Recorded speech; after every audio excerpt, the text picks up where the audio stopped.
Hi there, Glocal citizens. Welcome back to the podcast that inspires a borderless mindset around manifesting a new world. I am your host, Florence Adu, and I'm coming to you from a lovely Brooklyn morning while my guest is in her evening on the continent. And I want to apologize in advance. I'm having a little bit of allergy attack. The trees and the pollen, all of those things are a bit different for me right now. So apologies for the scratchy voice. My guest will compensate fully.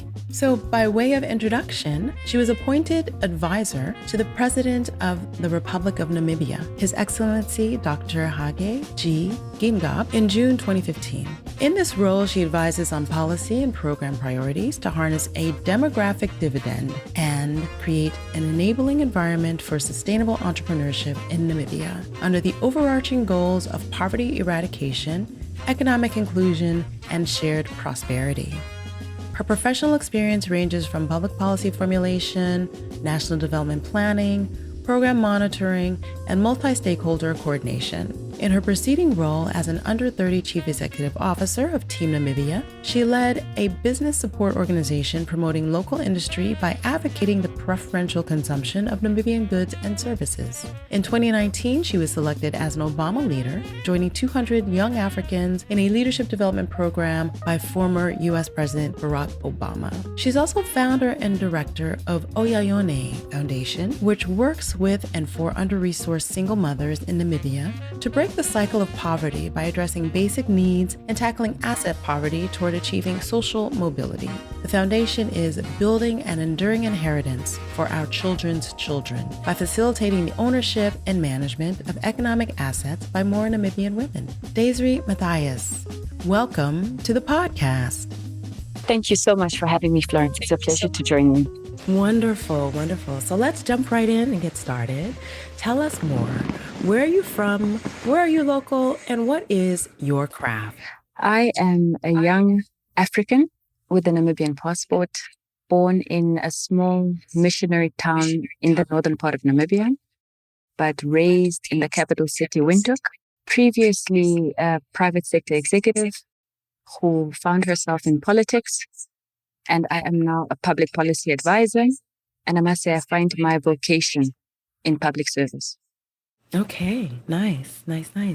So how did you, coming from a small town, coming to the city, how did you find that vocation and how are you inspired in that work? I grew up in a very loving environment. I was showered by love by my grandparents, my mother's parents. And when I moved to the capital with my mother at the age of 6, I think the foundations were in place. When you're loved right, you lose the fear of failure because you understand that back at the ranch, you're accepted unconditionally. So I had a lot of self-belief and confidence. I had big dreams, a lot of aspirations. And I think that charted my career path in private sector. I'm inspired by growth, and I've always been driven to add value to the lives of people. And that is what made me pursue a career in marketing initially. My first love is brand strategy, advertising, marketing. That is my undergraduate degree. And I was an advertising executive for the first 7 years of my professional life before pivoting into SME financing, public policy advocacy. And after a TED talk that I did on brands building nations and the contribution of branding to economic growth and, strategic nation branding, my president picked me up. He was the president-elect at the time, on his way to the State House. And he approached me and said, "Why don't you join my team to execute this work?" Wow, the power of the TED Talk. So where did you study? I have a combination. I did my high school at a private high school, St. Paul's College in Windhoek. And then in both my undergrad and postgraduate degree, I completed in South Africa at AAA School of Advertising in Cape Town, and my honors at the UCT Business School. And I'm currently actually studying towards an LLB at the law school at the University of Namibia. Oh, wow. Stacking your first year. credentials. I love it. I love it. So you started in marketing, and was that because you had kind of a creative self that you were trying to express, or how did you become interested in marketing? And then how did you now bridge the marketing with the policy professional that you currently are? Yeah, I think it was this intersection and a sweet spot, I think, of my passions, natural capabilities, areas of interest, and also just the opportunities that came my way. I received a great scholarship. Growing up, I had a cousin who influenced me very much, and she studied at the AAA School of Advertising, which was the A-list school for anybody interested in marketing and advertising and branding.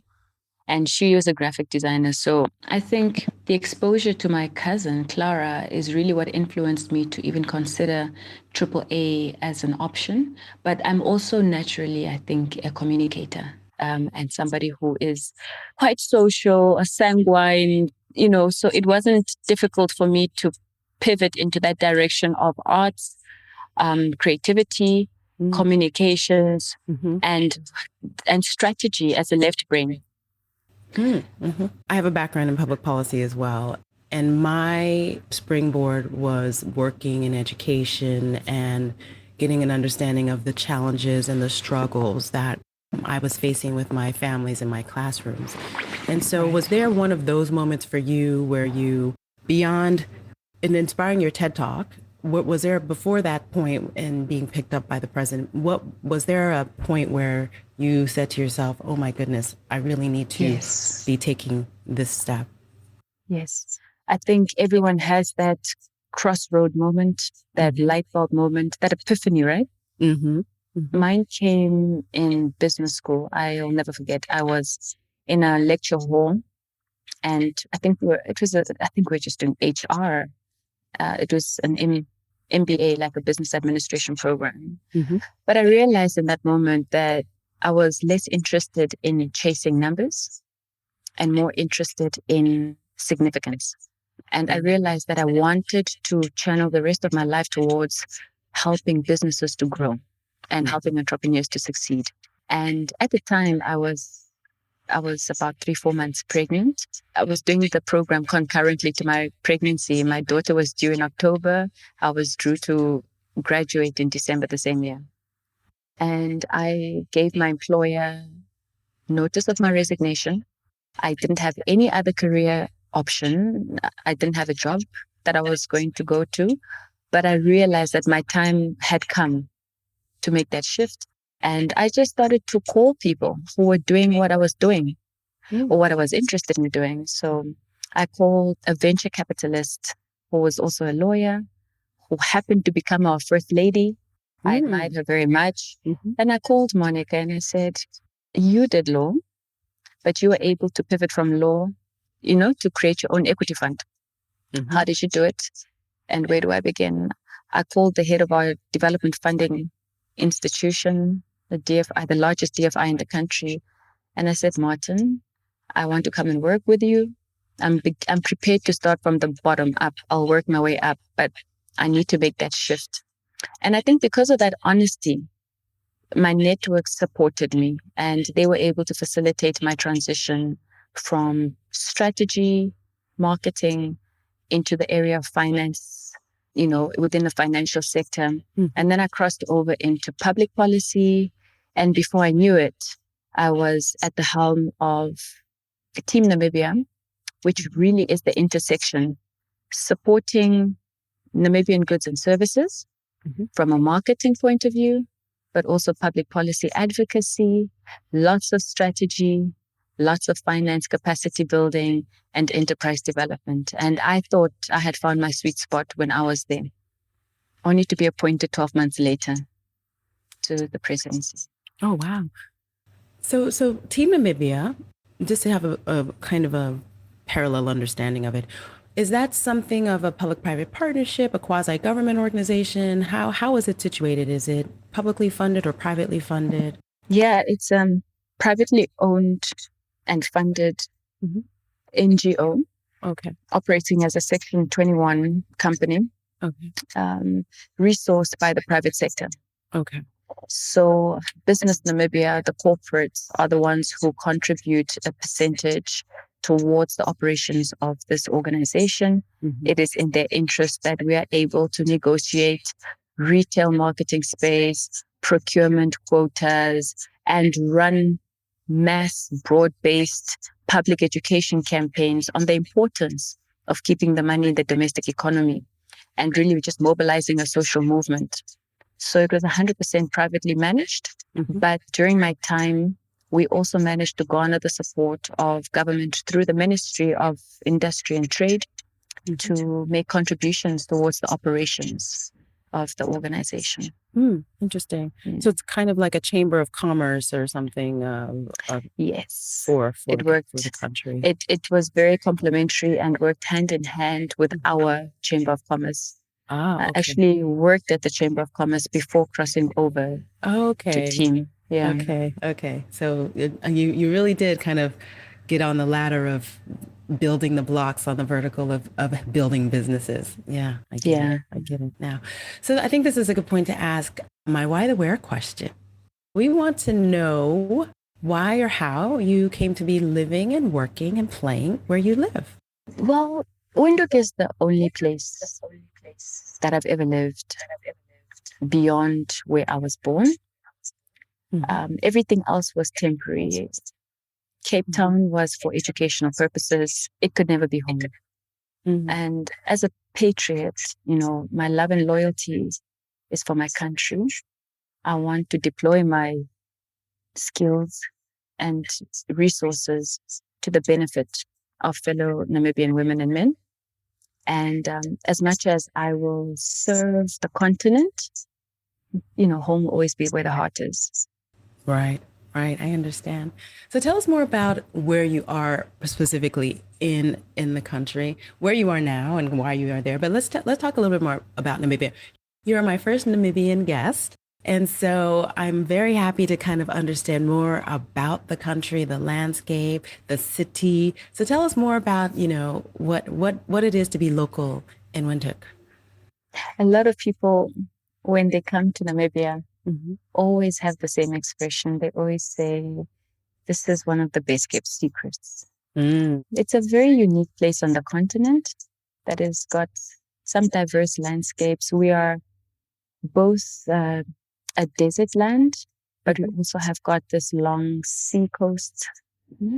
So we have the unique landscape where the masses of water of the Atlantic literally break on our golden sand dunes on the west coastline. We also in the interior have got very beautiful tropical landscapes. We're the 5th populated country in the world. We're only 2.5 million people. So there's a lot of space. We market ourselves on our endless horizons. And the land is in some areas very rough and treacherous, very raw. The indigenous Bushman people, they have an expression in their language where translated it says, the land that God made, the fierce land that God made. So a very raw, barren, untouched natural landscape. Warm people, kind people. Interesting. So listeners, I met Daisry in Morocco. We were mutual friends, had an event, a party, big birthday bash. It was quite fun. And so we met and chatted, and I was just so interested and intrigued by her work. So if you were to compare some of the landscapes that we saw in Marrakesh to places in Namibia or near Windhoek, how would you compare? Could we find them similar? You mentioned a bit of desert. I was in love with the desert, yet the greenery of Marrakesh. So is there something similar that you can describe or that's part of the Namibian topography? Yes. What Marrakesh offered we do too in terms of, the desert quad biking. Not to be biased, but Southern African sunsets and sunrises are unmatched. Okay. Yeah. I think after Namibia, Botswana, we compete on the sunsets, just, the splashes of color in the spectrum. Okay. But what I really found intriguing about Marrakesh is how antique and preserved and enchanting it is. Their architecture. And I think you would see the same when you come to Namibia because of our colonial history. We were a German colony. So the architecture is still very intact, and it sometimes feels like you could be in a small German town. When you walk the streets of Swakopmund on our west coast and in the center Windhoek, we are the second cleanest city on the continent, which I cannot really say about Marrakesh. Right. But also attributable to, the sparse population. 400,000 people live in our capital city. Right. So we really maintain the cleanliness and the standard. Yeah. And do you think that that's partially just this general culture of Namibians? Because, we hear about Rwanda and understand that, is it second to Kigali or to Rwanda? When you say the Yes. second cleanest city, yeah. We used to be. We used to be number one. But we're not so pleased that we've been knocked off the number one position by Kigali. But I think they're doing the right things. It's about conditioning citizens. It's about volunteerism. And members of the city really taking ownership of their environment. So our president does lead cleanup campaigns on a monthly basis. Young people will go out into the communities and just pick up and clean up.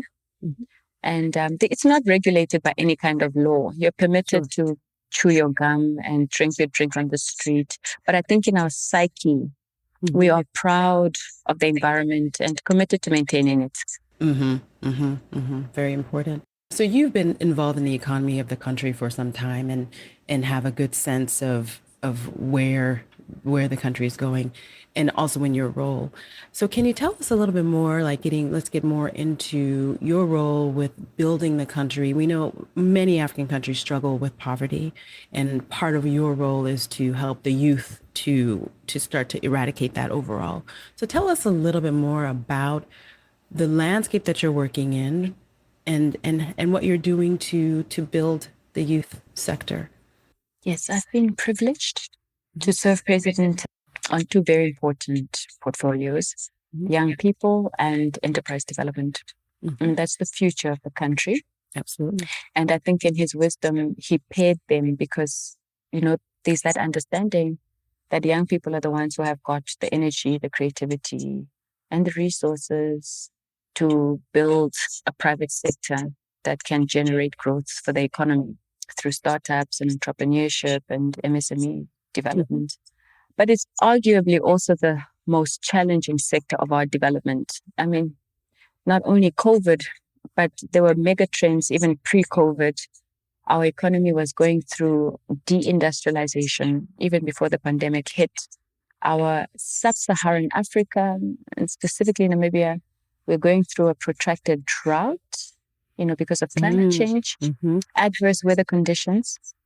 And in our context, that is devastating because agriculture is the sector that creates most jobs for young people, especially in the remote areas and the unskilled, and I don't want to say uneducated, but undereducated young people who have probably just got high school qualification without tertiary level. We were also going through a contraction in our construction because of a government policy stance to contain expenditure.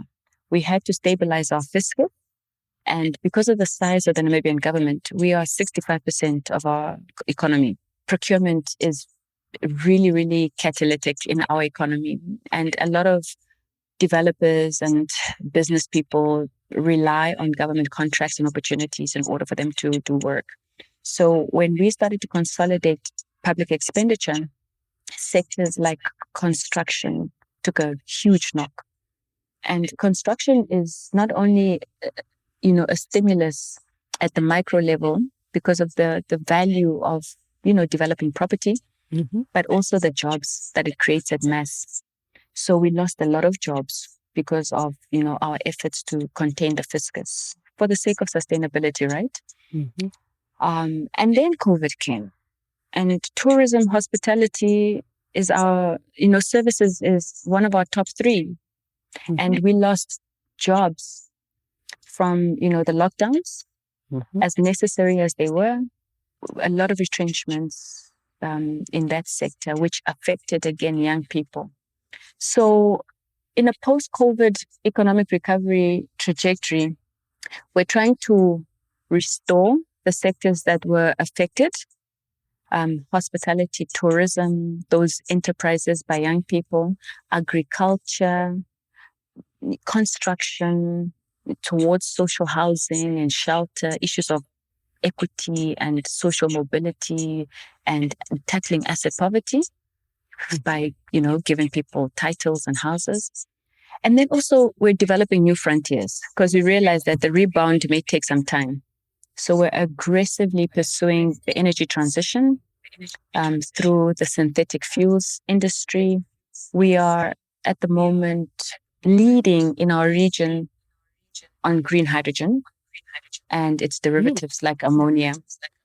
And that sector alone has the potential to create at least 32,000 new jobs for our young people, not even enumerating the spin-offs, right, on the periphery with all the MSMEs that will be contracted and, as vendors and service providers.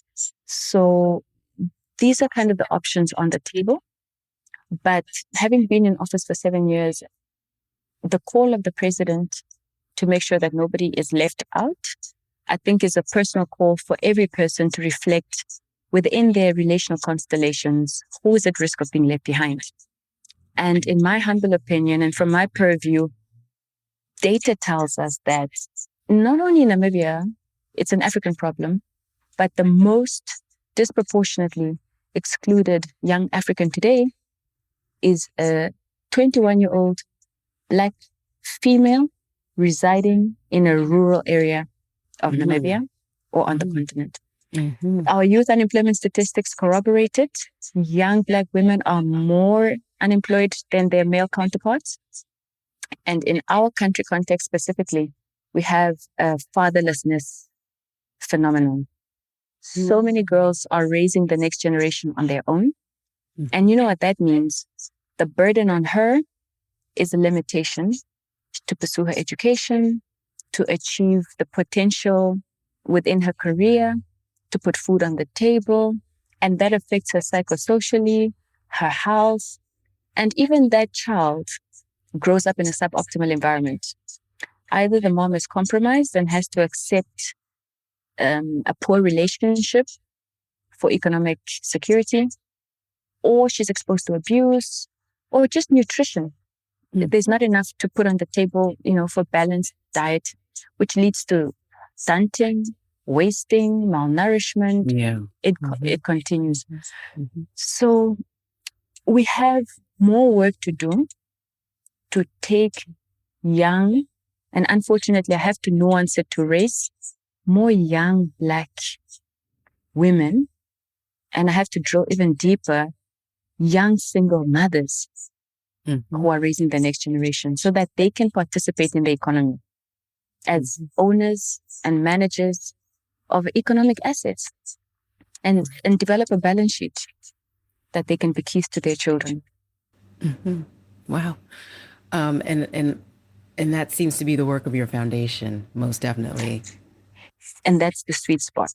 I realized that I can do everything in my power through public policy to drive reforms, make government more responsive, but government needs help.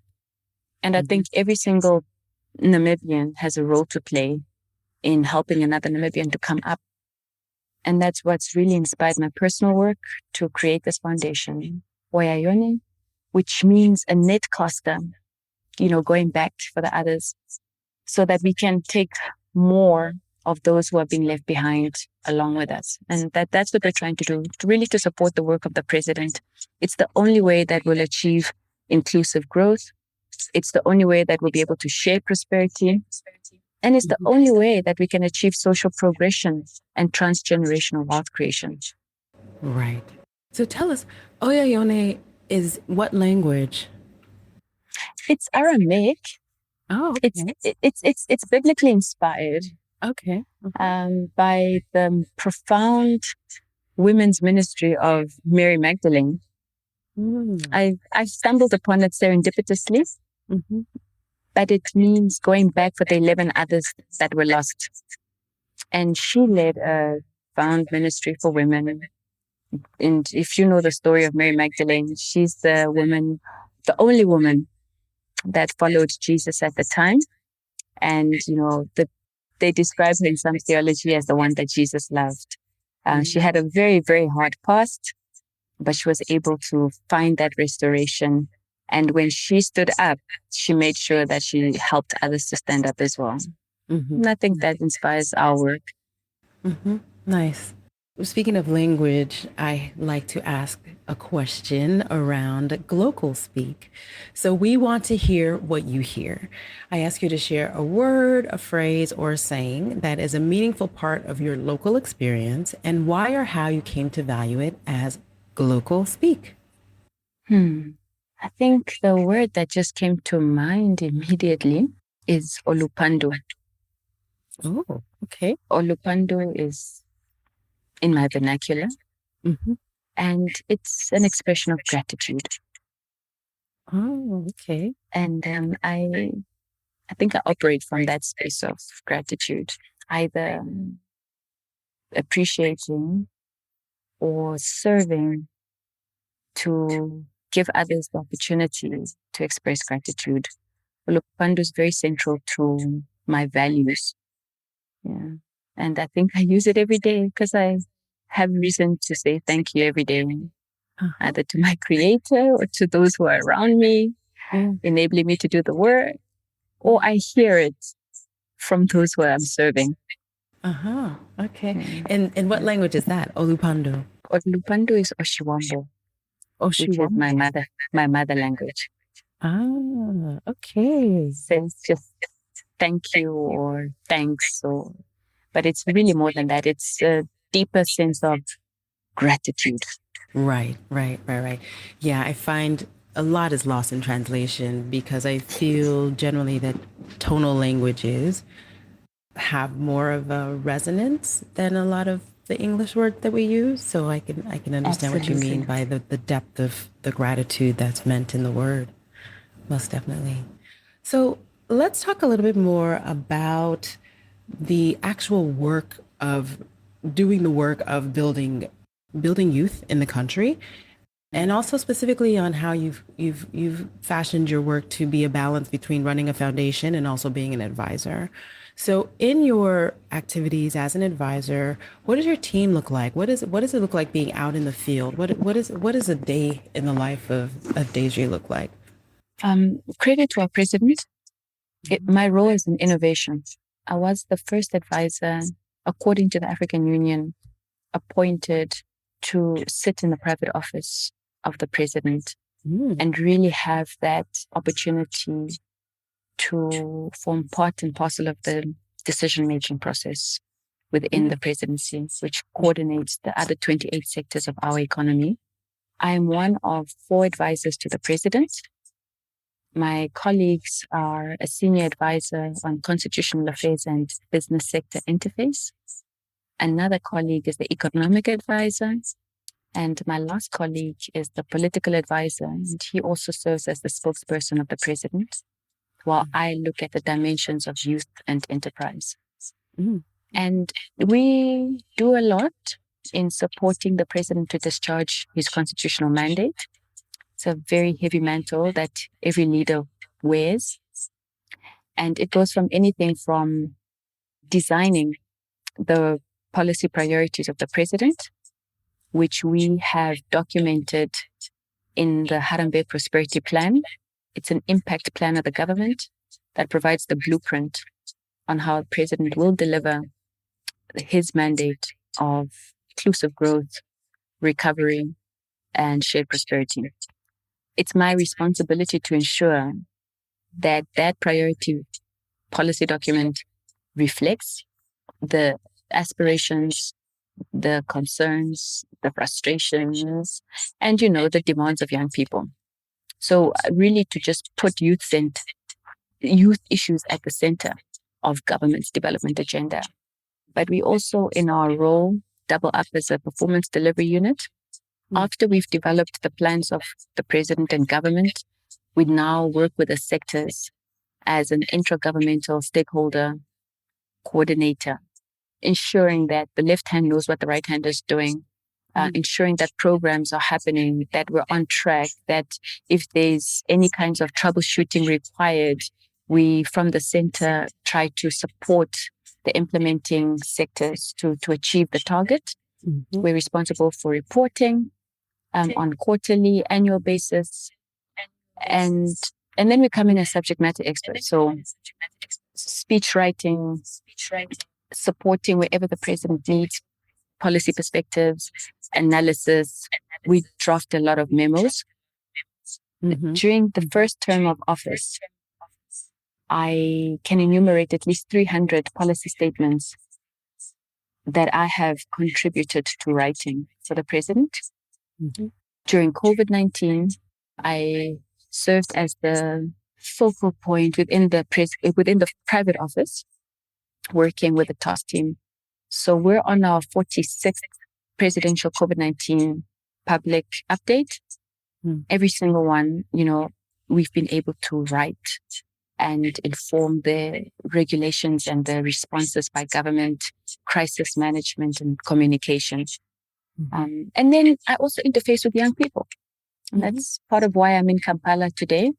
I'm attending the African Peer Review Mechanism Youth Symposium, where I have an opportunity to sit and be and connect and engage and talk to young people, learn and be re-educated and pick up new issues and trends from young people across the continent, but also to really participate in some consequential, instruments, like we're validating a toolkit to help African governments to really assess their developmental progress, specifically on youth matters, appreciating that all governments are not starting from the same starting line. Some are better developed on youth development and empowerment initiatives. And for others, there are major deficits from frameworks, from institutions, and we need to support. And one way to do it is through peer reviews, peer exchanges and learnings, so that we can apply what works across, the region and the continent. Now, that's more or less what I do. I mean, beyond being like the president's defender, public protector, mouthpiece and everything. Yeah. So it's interesting something you said, that you are a patriot. And I think of that and think about many youth nowadays in the struggles that they're experiencing. And I have to think that we're not grooming so many patriots these days. And so in your mind, how do we get back to this, the proud citizen of ingraining that, or not even indoctrinating that, but feeling like we are amongst people who really are proud and want to be patriots in their country from the youth level? I think love, loyalty, faith, these are inherent, intrinsic qualities. Everybody has the capacity to believe and to love and to serve and to defend, right? And I think it's in all of us to love what we have always known, whether it's family, whether it's home, whether it's our country. That attachment, that bond is there. I think what troubles young people and disillusions them is ideology. I think sometimes we get confused through ideology, where we mix up our values with, different beliefs. And it's so important to bring young people back to the values, not only of patriotism, love and loyalty for country, but Pan-Africanism. By teaching young people and reminding them to reject sectarianism, and everything that divides us, whether it's religion, whether it's gender chauvinism, tribalism, regionalism. Those are the things that actually weaken us. And our greatest strength as a generation is our ability and our belief that we have to make our countries and our continent a better home for all of us. That is what unites us. That's the unity of purpose. That's the one thing that we have in common, is a shared destiny. As a young person in Southern Africa, my future cannot escape the future of the Democratic Republic of Congo. As long as that country is destabilized, it affects my prosperity and that of my children. So I think that realization is what gives us, common unity of purpose. And that should be our greatest strength and rallying point, is that we are inextricably linked. But it begins with love and loyalty for country and Pan-Africanism, solidarity. Sure. So I am in the education sector, and so I'm curious about how you are interacting with on all levels of education, because where a lot of these values are learned and nurtured aside from in the home. And as you mentioned, the challenge of a lot of young rural women is that they're not accessing education at a level that's partially its quality, but also it's the quantity of it. How are you interacting with the education sector to ensure this more unified future? Yeah. Like you rightly say, it's fundamental. And, there's formal and informal education. The formal education system is one pillar in sociology. But we know that there's church, faith-based organizations. They're a big part of education, and also relational constellations, role modeling the communities that people grow up in. It's a big source of education. And then the Constitution, and the institutions, the supreme law, is a big part of our education, our psyche, and setting the standards of what's permissible and not in our societies.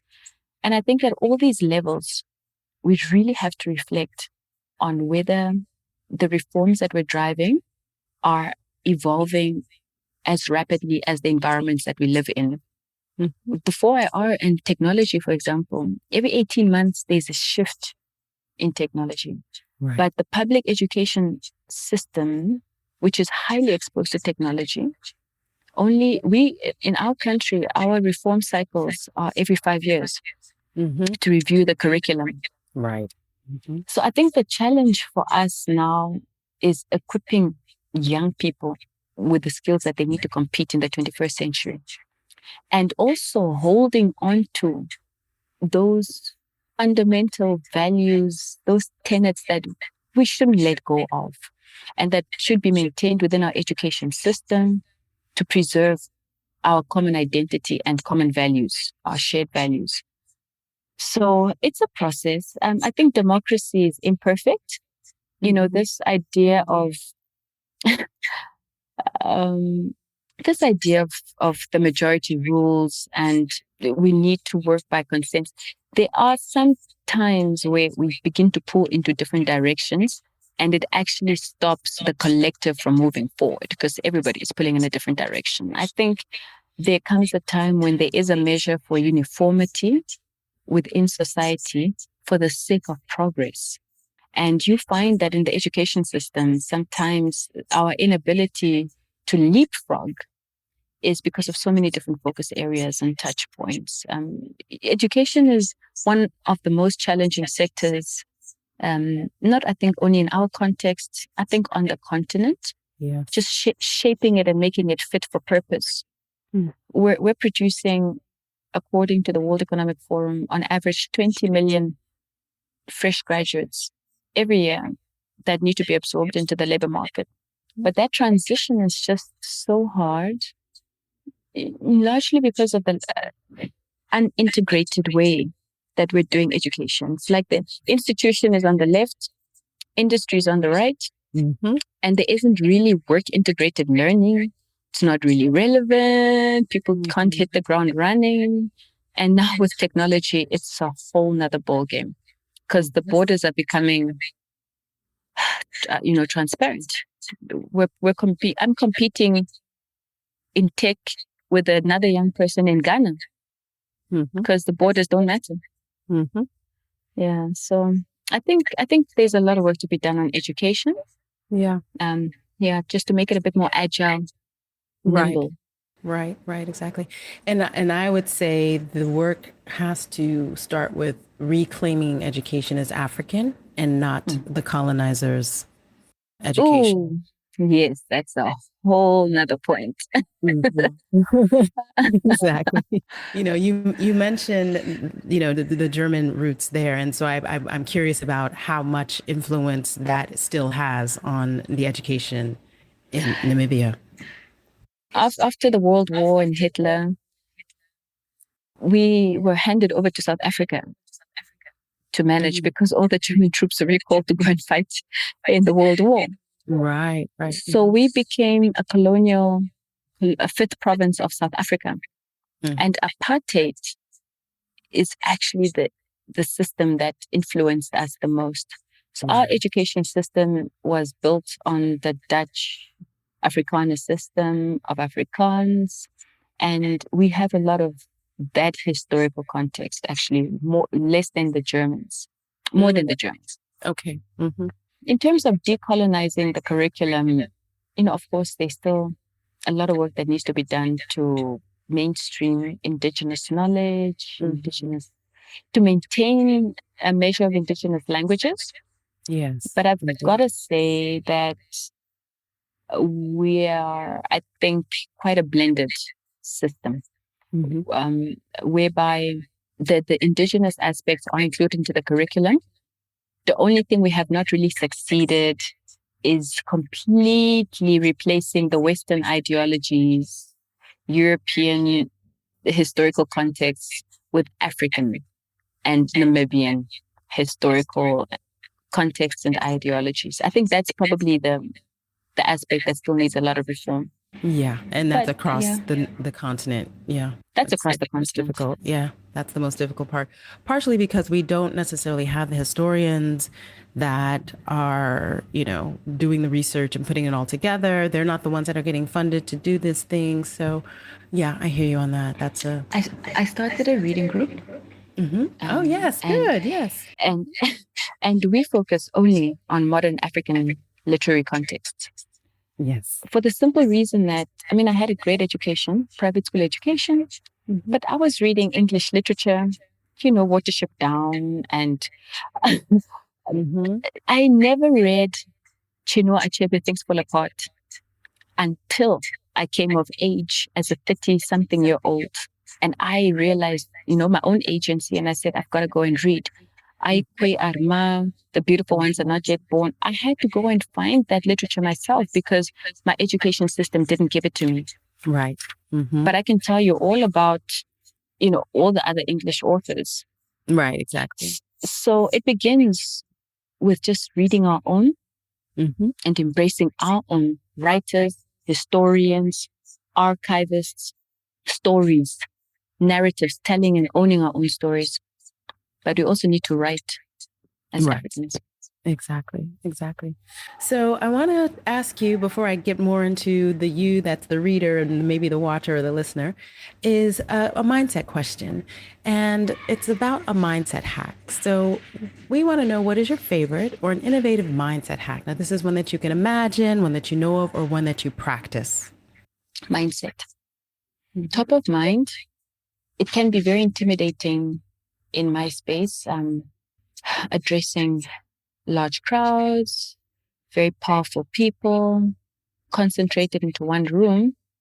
So whenever I take the podium, there's always that potential for backlash with social media. You can say one word and the world will crucify you. It's like cancel culture has become so scary. Right. Because it's just made the world so unforgiving of our humanity, frailties, weaknesses. You always have to present perfect. So my mindset, every time I have to stand up and take the podium, I just tell myself, They really, really love me. They're really interested in what I want to hear. Mm-hmm. That gives me the assuredness and the confidence and the peace to just speak my truth without fear of any kind of backlash or reaction. Yeah, they really love me and they want to hear from you. I love that. The energy of love that you bring to this is so refreshing. And so I think that says it all. They really, really love me and they want to hear from me. And that attitude is so uplifting and liberating. So yeah, that's a great one. I love it. Thank you for that. Thanks for the question. Yeah. So transitioning into the Daisry that's not the advisor or the running of a foundation. Let's ask a question. Are you a listener, a reader, or a watcher? We know that you're a reader and we know some of your reads. You can share some of those, but who are you when you're not the working person? And what are some of your favorite reads, watches, or listens, or some of your favorite activities? Who am I? I'm a faith-based person, and I try to live my life according to the Word of God. So I spend a lot of time feeding my spiritual side. I'm a mom, a single mom. I'm parenting a 10-year-old, gorgeous, beautiful, kind, thoughtful girl. Her name is Ohole, which means love. Oh, nice. In our vernacular. I love exercise and sports. It's what actually helps me to keep the center holding. Yeah. And so I run a lot. And I also experiment with other sporting codes. But I think I'm a runner first. Yeah. A marathoner. Oh, wow. I try to run a marathon every year. Okay. And I've now registered for November. I'll run the Johannesburg Soweto Marathon, 42 kilometers. Wow, nice. So where have your marathons taken you around the world? Well, only in the region. My first marathon was in Cape Town. I've done 2 in Namibia on the West Coast and in the city. Every year, as I grow older, I draw nearer to a full marathon. So I run my age. Yeah. I ran 35. This year I'll run 36. Okay. And then once a year. So next November, I'll be in Johannesburg for 42. Okay. I'm not in that league yet where I'm doing the big 6, New York, Boston. Yeah. I'll get there. I'll get there. Yeah. Oh, nice. That's great. I'm a runner as well. And so I always love to hear running stories. So it's so liberating. Yeah. It is a big part of meditation for me. So I'm working my way back into my regular runs. I recently had some strength challenges in my knees from running for years and years, but I'm getting back. I'm getting to twice a week soon. So I'm excited about that. I can relate. I suffered a very heavy personal loss. I'm the eldest of 3 children. I had 2 younger brothers, and my immediate younger brother, who happened to be my birthday twin, we lost him in a fatal car accident. So I've been extremely destabilized. I haven't been running, and the center hasn't really been holding. But I'm trying to get back into routine because I know that is also part of the healing process. Yeah. Running is meditation. Yeah, exactly. Yeah. So I can relate. Yeah. Yeah. So I'm sending you runner meditation vibes. Thank you. Yeah. So Daisry, this has been wonderful. I really enjoyed our conversation. I love your perspective. And so as we start to sign off for today, I want you to share some final thoughts with our listeners. Boy, I'm not really sure what a final thought would be. Last words, words to live by, words to grow on, something like that. I think something that has kept me anchored in the 7 years in public policy, but also just something that I apply as a general rule, which I think should help every young professional in this competitive, intense, and sometimes very unforgiving world, is to be mindful of the voices that you're allowed to speak to you. Not everybody is qualified. Not everybody's opinion is qualified. So I told myself from the very beginning, especially in public office, you're expected to listen to everybody, reflect on everybody's feedback, and criticism and just absorb, because that's what we're supposed to do. But we're people too.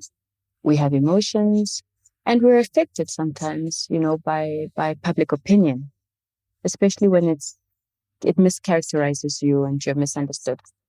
So for every young professional, I think my words of advice would just be to only accept criticism from the people who have loved you enough to tell you and acknowledge when you've also done right.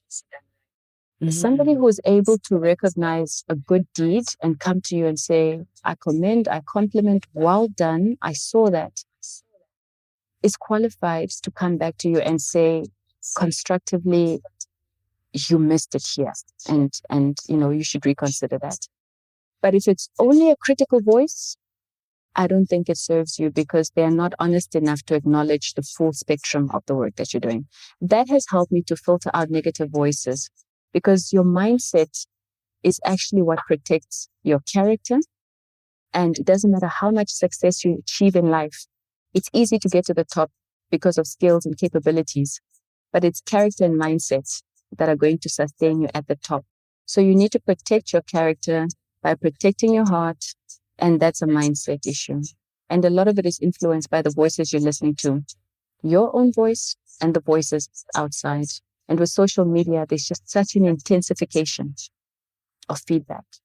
Mm-hmm. So yeah, only accept advice from the people who have loved you enough to also acknowledge when you've done right. Yeah, I love that. Yes, indeed. So wise, such wisdom. We are looking forward to seeing where you go next. And maybe let's ask that. So you're with the presidency in the second term now. And is there a term limit for elected presidents in Namibia? Yes, we have served 2 terms. We've served 1 complete term of 5 years. Okay. His Excellency was reappointed in 2020 for a second term of 5 years. Okay. So we're in our final term. Okay. He has reappointed me to serve him to the end.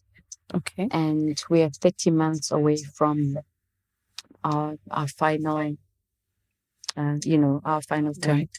Yeah. So it's really about legacy now, and just the final sprint. It's an agile sprint at this point. Right. To make a mark and bring something wonderful. I definitely see you as a diplomat moving forward. Do you have sights on any elected posts? No, it's really hard to say. Mm-hmm. But my assurance and my commitment is just that at whatever level, in whichever capacity, I'm a public servant, and I'm prepared to dedicate the rest of my lifetime in service of humanity. Nice. Wow. So this has been such a wonderful conversation. We have very rich show notes. You'll learn more about Namibia and also about policy work, et cetera, et cetera. So always check out the show notes, folks. We love to make them accessible to you to have a deeper dive into our Glocal citizens as guests. You can reach us each and every Tuesday with new episodes at www.glocalcitizenspod.com or wherever you get your podcasts, Spotify, Google, Amazon, Apple Podcasts. Leave us a review, share, tell a friend. It helps people find good content. So until next time, bye for now.